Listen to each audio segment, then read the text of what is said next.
नमस्कार दोस्तों। यूं तो शिरडी के साईं बाबा के सैकड़ों चमत्कार हैं, लेकिन हम यहां बताने जा रहे हैं मात्र 10 चमत्कार। तो आइए जानते हैं। पहली कहानी। साईं बाबा प्रतिदिन मस्जिद में दिया जलाते थे। इसके लिए वे बनियों से तेल मांगते थे, लेकिन एक दिन बनियों ने बाबा से कह दिया कि बाबा हमारे पास तेल नहीं है। तब बाबा वहां से चुपचाप चले गए और मस्जिद जाकर उन्होंने दिए में तेल की जगह पानी डाला और दिया जल पड़ा और यह बात चारों तरफ फैल गई। तब यहाँ के बनिए उनके सामने आए और उनसे माफ़ी मांगी, तो बाबा ने उन्हें माफ़ कर दिया और उनसे कहा कि अब कभी झूठ मत बोलना। दूसरी कहानी बताते हैं। एक बार बाबा का भक्त बहुत दूर से अपनी पत्नी को लेकर बाबा के दर्शन के लिए आया और जब वह जाने लगा तो जोरों से बारिश होने लग गई। तब उनका भक्त परेशान होने लग गया। तब बाबा ने उनकी परेशानी को देखकर कहा, हे अल्लाह, बारिश को रोक दो, मेरे बच्चों को घर जाना है। और तत्काल ही बारिश रुक जाती है। आइए देखते हैं तीसरी कहानी। एक बार गांव के एक व्यक्ति की एक बेटी अचानक खेलते हुए वहां के कुएं में गिर जाती है। लोगों को लगता है कि वह डूब रही है। सब वहां दौड़ कर आते हैं और देखते हैं कि वह हवा में लटकी हुई है और कोई अदृश्य शक्ति उसे पकड़े हुए है। वो कोई और नहीं, बाबा ही थे, क्योंकि वह बच्ची कहती है कि मैं बाबा की बहन हूँ। अब लोगों को कोई और स्पष्टीकरण की जरूरत नहीं थी। आइए जानते हैं चौथी कहानी के बारे में। मालसपति के यहाँ जब पुत्र हुआ तो उसे बाबा के पास लेकर जाया गया और उसका नामकरण करने के लिए कहने लग गए। बाबा ने उस पुत्र को देखकर मालसपति से कहा कि उसके साथ अधिक आसक्ति मत रखो, सिर्फ 25 वर्ष तक इसका ध्यान रखो, इतना ही बहुत है।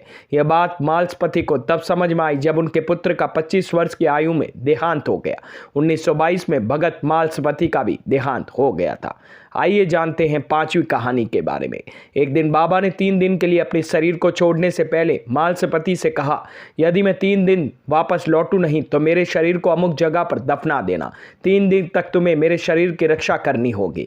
धीरे धीरे बाबा की सांसें बंद होने लग गई और शरीर की हलचल भी बंद हो गई। सभी लोगों में खबर फैल गई कि बाबा का देहांत हो गया है। डॉक्टर ने भी जांच करके मान लिया कि बाबा शांत हो गए, लेकिन मालसपति ने सभी को बाबा से दूर रहने की सलाह दी। उन्होंने कहा, 3 दिन तक उनके शरीर की रक्षा की जिम्मेदारी मेरी है। गांव में उसको लेकर विवाद हो गया, लेकिन मालसपति ने बाबा के सिर को अपनी गोद में रखकर 3 दिन तक जागरण किया। किसी को बाबा के पावन शरीर को हाथ भी नहीं लगाने दिया गया। 3 दिन बाद जब बाबा ने वापस शरीर धारण किया तो कैसे चमत्कार हो गया, चारों ओर हर्ष व्याप्त हो गया। आइए जानते हैं छठी कहानी के बारे में।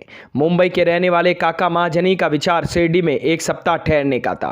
पहले दिन दर्शन करने के बाद बाबा ने उनसे पूछा, तुम कब वापस जाओगे? उन्हें बाबा की इस प्रश्न पर आश्चर्य सा हुआ। तब उन्होंने कहा, तब आप आज्ञा दे। तब बाबा ने कहा, कल ही। यह सुनकर काका महाजनी ने तुरंत शिरडी से प्रस्थान कर लिया।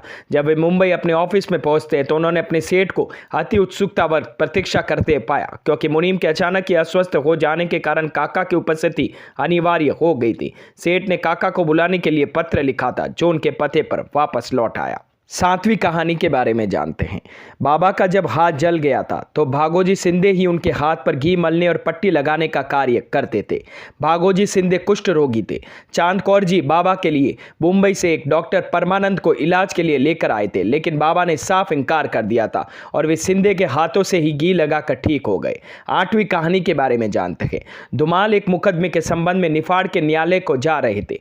मार्ग में वे शिरडी उतरे। उन्होंने बाबा के दर्शन किए और तत्काल ही निफाड़ को प्रस्थान करने लग गए, परंतु बाबा की स्वीकृति प्राप्त नहीं हुई। उन्होंने उन्हें शिरडी में 1 सप्ताह और रोक लिया। इसी बीच में निफाड़ के न्यायाधीश उदर पीड़ा से ग्रस्त हो गए। इस कारण उनका मुकदमा किसी अगले दिन के लिए बढ़ाया गया। 1 सप्ताह बाद भाऊ साहब को लौटने की अनुमति मिली। इस मामले की सुनवाई कई महीनों तक और 4 न्यायाधीशों के पास हुई। फलस्वरूप धुमाल ने मुकदमे में सफलता प्राप्त की और उनका मुवक्किल मामले में बरी हो गया। 9वीं कहानी के बारे में जानते हैं।